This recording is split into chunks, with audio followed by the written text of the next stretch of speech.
and more on the Moa Point sewage plant leaking into the ocean. We're joined by Andrew Little, who's the Mayor, been meeting with the Prime Minister last night. Andrew, good morning. What did you get out of that meeting with the PM? Yeah, good morning, Ryan. Look, it was a very good, very constructive discussion. We just talked about the options for an inquiry or an investigation. So I'm quite keen to see a ministerial style inquiry. They talked about what they call a Crown review, which is still independent, obviously, still sponsored by the government, but also has the powers to get information, get documents and so on, which is what you want. So look, they've left it to me. They've said, look, you have a think about it, come back to us. I'll continue to work with Minister Simon Watts on it.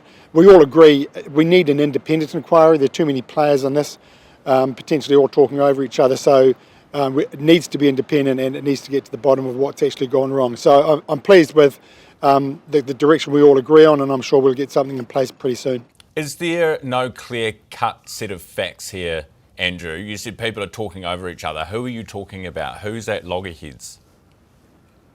Oh, well, if you think about all the relationships, so Wellington City Council is the owner.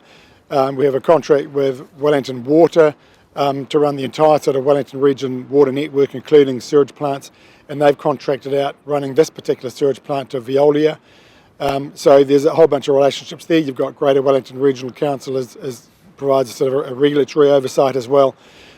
So it just needs somebody who's independent of all those bodies to step in, look at all the reporting relationships, see what information was exchanged, see who knew what when, see whether any red flags were raised at any time, and to know what went on. And then to work out sort of mechanically what the cause was as well, and then if there are design faults, and then if there's sort of a failure of governance or oversight. So all those things need to be considered.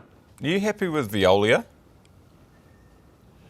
Well, I don't have much to do with Veolia. You know, they've been apparently running the plant, and I think any investigation or inquiry needs to look at the quality of their work, what they've done, and what they've told their superiors as well in Wellington Water about any potential risks if there are any. Because they're running it, and they're also contracted to, when we get this regional water entity, they're contracted to take over and continue doing all the running. So we need to work out whether they're any good. Have you heard anything about the management of Veolia and whether any of them have already quit or resigned after this?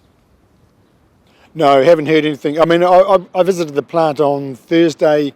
They had a senior Veolia manager who was out here from Australia anyway, came down to Wellington especially to oversee the response, and that's helpful, I guess. But I think the independent investigation needs to look at the quality of the work they've done in running this plant. Now, they run other sewage plants as well.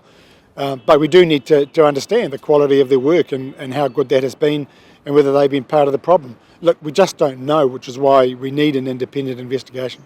It's going to be ratepayers, presumably, that will pay for this. Do we have any idea how much it might be? And are you going to cancel projects and other spending plans or increase rates? How are you going to deal with it? Yeah, look, we're on a drive at the moment to make sure that we have as low a possible rates increase as we can in the next financial year. When faced with situations like this, we just have to make trade-offs. And there's a lot of stuff we've got in the pipeline that would be nice to do. But the reality is the council's going to have to say, look, there's some stuff that we just can't do. Wellington City Council is going to have to foot the bill for getting the plant back up and running. Further down the track, we'll have to work out who might be responsible, who might be liable, where we might get contributions from. But it will fall on Wellington City Council in the first instance.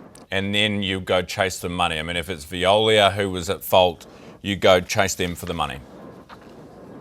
Yeah, them, not quite sure what happens with the Wellington Water with the transition. Because they won't exist, right? We've got to find out. So yeah, have you had advice on that? Who do you go after? Is it the new Metro Water or whatever they're calling it? Or is it Wellington Water? I mean, who's liable?